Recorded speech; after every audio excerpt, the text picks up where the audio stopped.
안녕하십니까? 2024년 4월 9일 화요일 인도네시아 헤드라인 시작합니다. 첫 번째 소식입니다. 프라보워 수비안토 국방장관이 일본을 방문해 기시다 후미오 총리와 면담을 가졌습니다. 도쿄에서 열린 이번 회담에서 양측은 인프라, 에너지, 경제, 농업, 방제 분야에서의 협력 강화 방안과 함께 동중국해와 남중국해의 안정성 확보를 위한 공동의 노력을 논의했습니다. 또한 일본은 인도네시아의 경제협력개발기구 가입 지원과 함께 방위장비품 및 기술 이전 협정을 통한 국방협력 심화 의지를 밝혔습니다. 이는 중국의 해양 진출에 대응하고자 하는 일본의 전략적 움직임으로 해석됩니다. 프라보워 장관은 이에 대한 인도네시아의 적극적인 협력 의사를 표명하며 양국 간의 긴밀한 관계 유지를 강조했습니다. 이번 방문은 프라보워 장관이 중국 방문에 이어 아시아 주요 국가들과의 외교적 릴레이를 이어가는 과정의 일환으로 인도네시아와 일본 간의 다양한 분야에서의 협력 강화와 지역 안보에 대한 공동의 관심사를 확인하는 자리가 된 것으로 평가하고 있습니다. 다음 소식입니다. 프라보워 국방장관이 중국의 시진핑 국가주석과 만나 양국 간 국방협력 강화에 대한 의지를 표명했습니다. 지난 1일 베이징에서 진행된 만남에서 프라보워 장관은 중국을 지역 평화와 안정을 보장하는 핵심 파트너로 지목하며 방위 산업협력 강화 및 인도네시아군의 전력 수요 충족에 대한 약속을 전했습니다. 이에 시진핑 주석은 인도네시아를 중국 인민의 오랜 친구로 칭하며 포괄적 전략적 협력 관계를 더욱 강화하겠다고 화답했습니다. 뿐만 아니라 시 주석은 중국이 세계 및 지역 평화와 안정 유지에 기여할 준비가 되어 있음을 강조하며 동남아시아 지역 해양 안보 유지를 위한 양국 간 협력의 중요성을 언급했습니다. 프라보워 장관의 이번 중국 방문은 조코이 대통령의 중국 우호 정책을 이어가며 무역과 빈곤 퇴치 등 다양한 분야에서 협력을 증진하겠다는 의지의 표현으로 해석됩니다.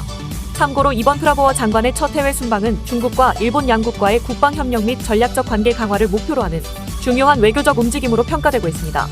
한편 프라보워 장관은 중국 방문에 이어 일본을 방문하였으며 이어 말레이시아로 이동하였습니다. 다음 소식입니다. 인도네시아가 프랑스로부터 스코르펜 잠수함 2척을 주문하며 국방협력을 강화하고 있습니다. 이번 주문은 인도네시아 해군이 사용할 1600에서 2000톤급 디젤 전기식 잠수함으로 길이 72m의 승무원 31명이 탑승하며 18발의 어뢰와 미사일을 탑재할 수 있는 능력을 갖추고 있습니다.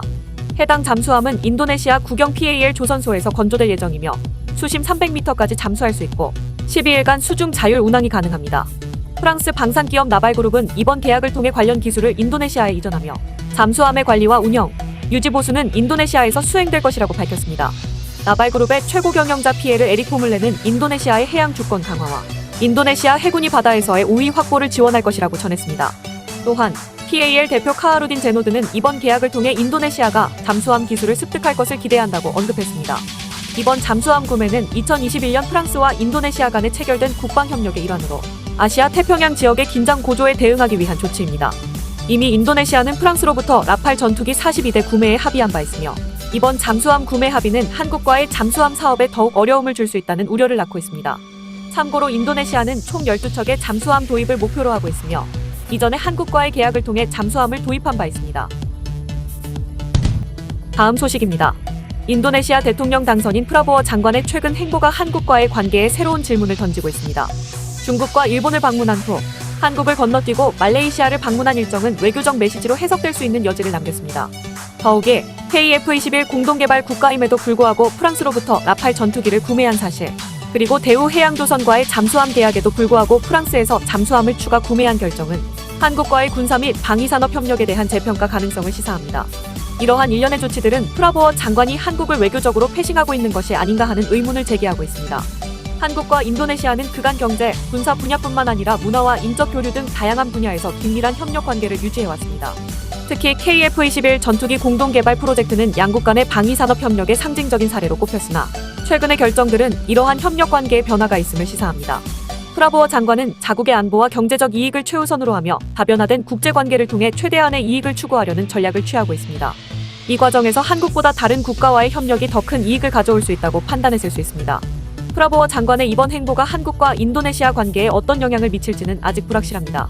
하지만 이러한 상황에서 한국 정부의 외교정책과 대인도네시아 전략에 있어서 한 단계 높은 수준의 전략적 사고와 유연성이 요구되는 시점입니다. 다음 소식입니다. 카카오뱅크가 동남아시아 최대 슈퍼앱 그랩과의 협력을 통해 인도네시아 디지털 뱅킹 시장에 본격적으로 진출합니다.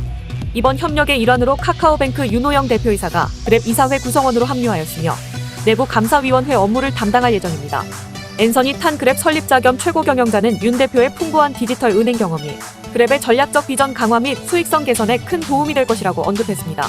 참고로 인도네시아 디지털은행 슈퍼뱅크의 주요 주주 중 하나인 그랩에 카카오뱅크가 지난해 하반기 약 1,000억 원을 투자하며 인도네시아 시장 진출을 본격화했습니다. 슈퍼뱅크는 최근까지 손실이 지속적으로 확대되고 있음에도 불구하고 인도네시아의 높은 인구와 낮은 은행 계좌 보유율 그리고 높은 핸드폰 보급률을 바탕으로 카카오뱅크는 인도네시아 시장의 성장 가능성을 높게 평가하고 있습니다. 한편 카카오뱅크는 슈퍼뱅크와의 협력을 통해 여수신 상품 및 서비스 기획 과정에서 동남아 시장의 이해도를 높이고 사업 경험을 축적하여 글로벌 역량을 강화할 예정입니다. 다음 소식입니다. 스마트팜 전문 기업 세슬프라이머스가 인도네시아 산림그룹과 손잡고 스마트팜 사업을 확대한다고 발표했습니다. 이번 업무 협약은 수경재배 샐러드 채소와 친환경 한국 딸기의 재배, 마케팅, 유통에 관한 협력을 포함하고 있습니다. 산림그룹은 엽채소와 딸기의 위탁 생산 및 공급과 인도네시아 내 한국 딸기 유통을 담당하게 되며 세슬프라이머스는 현지에서 딸기 수직 농장을 구축하고 기술 지원을 제공할 예정입니다. 또한 동남아시아 지역, 특히 싱가포르를 대상으로 한 딸기 판매도 맡게 됩니다. 이관호 세슬프라이머스 대표이사는 이번 업무 협약을 통해 동남아시아 국가의 공급망을 확보할 수 있게 되었으며 한국 딸기의 인기를 바탕으로 동남아시아 시장 내 경쟁력을 확대할 수 있을 것으로 기대한다고 밝혔습니다. 한편 세슬프라이머스는 현재 경기도 수원시의 딸기 수직 농장을 운영 중이며 동남아시아 국가를 대상으로 생산 기반 구축과 판매 확대에 주력하고 있습니다. 다음 소식입니다.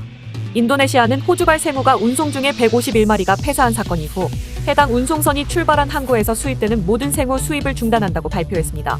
참고로 인도네시아는 호주산 생우의 최대 수입국입니다. 인도네시아 검역 당국에 따르면 해당 선박이 인도네시아에 도착했을 때 폐사축은 8마리에 불과했으며 나머지는 운항 중 공해상에 폐기됐다고 합니다. 호주 당국은 이번 폐사가 특정 박테리아에 오염된 사료를 섭취함으로써 발생한 보툴리즘 때문이라고 설명하고 있지만 인도네시아 정부는 철저한 원인 규명을 요구하고 있습니다. 이번 사건은 인도네시아와 호주 사이의 생우 도입과 관련된 분쟁의 연속으로 볼 수 있으며 과거에도 비슷한 이유로 수입 중단이 발생한 바 있습니다. 현재 호주 정부는 해당 선박에 대기 중인 2,400마리의 생우에 대한 검역 절차가 중단된 상황에서 인도네시아 당국의 빠른 결정을 기다리고 있다고 밝혔습니다. 한편 우리나라 농림축산식품부는 축산물에서 한우 고기 수출 시장을 싱가포르, 유럽연합, 인도네시아로 확대할 계획이라며 올해 수출 검역 협상 중점 품목으로 선정했다고 밝혔습니다. 시청해주셔서 감사합니다. 다음 시간에 뵙겠습니다.